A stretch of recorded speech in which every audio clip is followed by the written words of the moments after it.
This day in church history, June 12th, 1643, the Westminster Assembly of Divines was convened by the Parliament of England.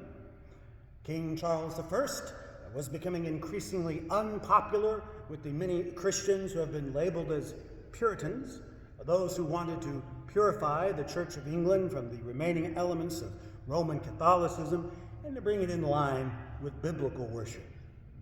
Some of these Puritans stayed within the Church of England, but many separated from it, preferring Presbyterian or Congregationalist styles of church government. And at the same time, and kind of along these same lines, the Scottish Church, which was Presbyterian in its polity, and Charles were having conflicts as Charles was attempting to enforce episcopacy upon the Church of Scotland and to force them to use the Book of Common Prayer. And this conflict eventually led to warfare, the First and Second Bishops' Wars. And after these, Charles called up a parliament to raise funds to replenish his treasury. And this parliament would become known as the Long Parliament. But they had their own grievances against Charles. The parliamentarians were much more sympathetic to the Puritans, and they wanted to see the Church of England reformed more, so they called together an Assembly of Divines. They would become known as the Westminster Assembly, to create a new confession of faith, or to revise the 39 Articles of the Church of England and create an order of church worship that they could use for the Church of England.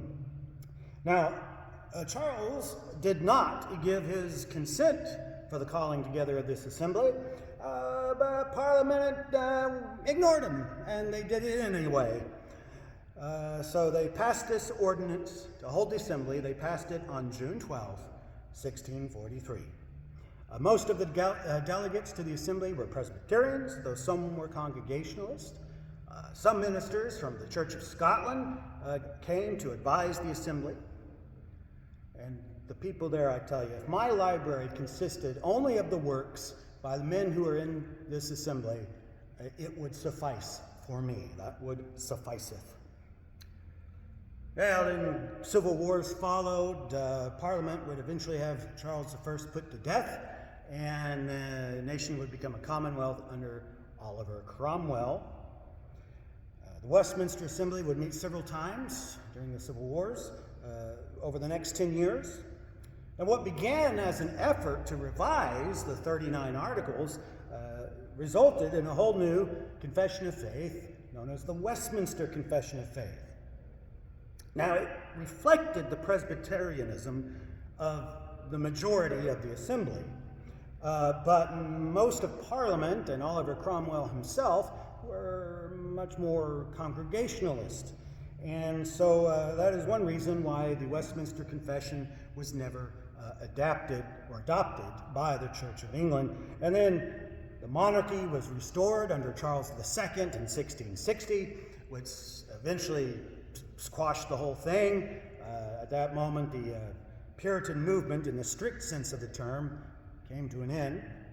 Puritanism, loosely defined as a sort of a theological branch, would continue to thrive despite opposition and persecution for the next several decades.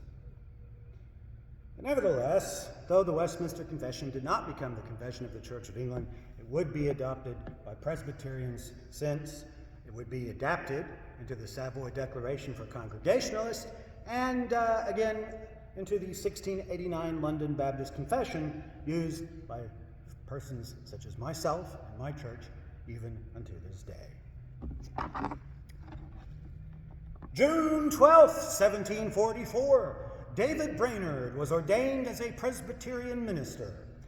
He would become a missionary to the Native Americans of New England. David labored mightily for the Lord, ministering to the Delaware Indians. However, tuberculosis would bring him to an early grave.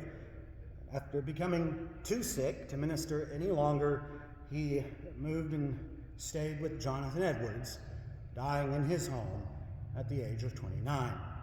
Now, Edwards was so impressed with this young man that he took David's diary and he added a biography, and he published it as an account of the life of the late Reverend Mr. David Brainerd.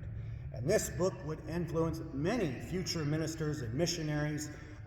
Those who have claimed its influence include Henry Martyn, William Carey, Jim Elliot, and Adoniram Judson.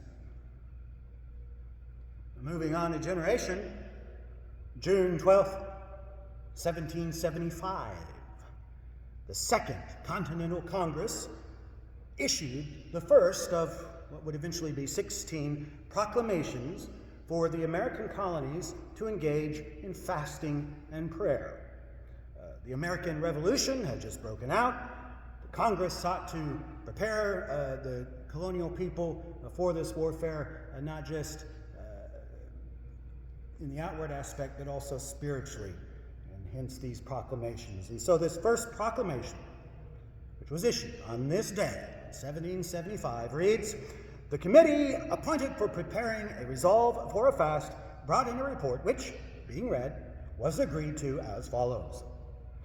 As the great governor of the world, by his supreme and universal providence, not only conducts the course of nature with unerring wisdom and rectitude, but frequently influences the minds of men to serve the wise and gracious purposes of his providential government, and it being at all times our indispensable duty devoutly to acknowledge his superintending providence, especially in times of impending danger and public calamity, to reverence and adore his immutable justice, as well as to implore his merciful interposition for our deliverance.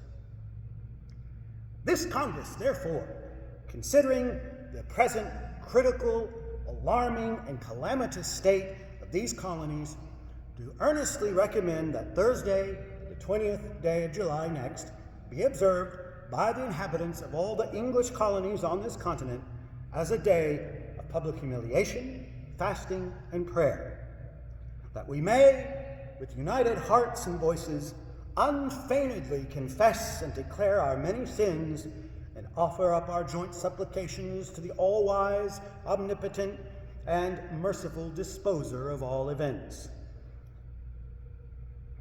humbly beseeching him to forgive our iniquities, to remove our present calamities, to avert those desolating judgments with which we are threatened, and to bless our rightful sovereign, King George III, and to inspire him with wisdom to discern and pursue the true interest of all his subjects, that a speedy end may be put to the civil discord between Great Britain and the American colonies, without further effusion of blood, and that the British nation may be influenced to regard the things that belong to her peace before they are hid from her eyes, that these colonies may be ever under the care and protection of a kind providence, and be prospered in all their interests, that the divine blessing may descend and rest upon all our civil rulers and upon the representatives of the people in their several assemblies and conventions, that they may be directed to wise and effectual measures for preserving the Union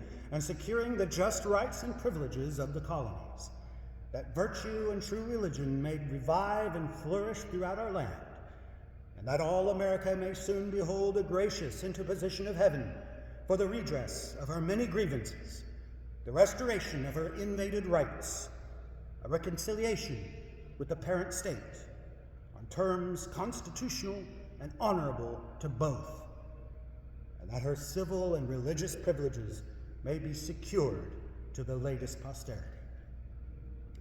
And it is recommended to Christians of all denominations to assemble for public worship and to abstain from servile labor and recreations on said day.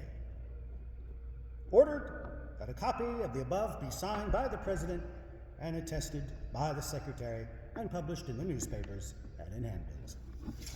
That President of the Second Continental Congress at this time, by the way, was John Hancock of the famous signature fame. This has been your day in church history, June 12th. Thank you.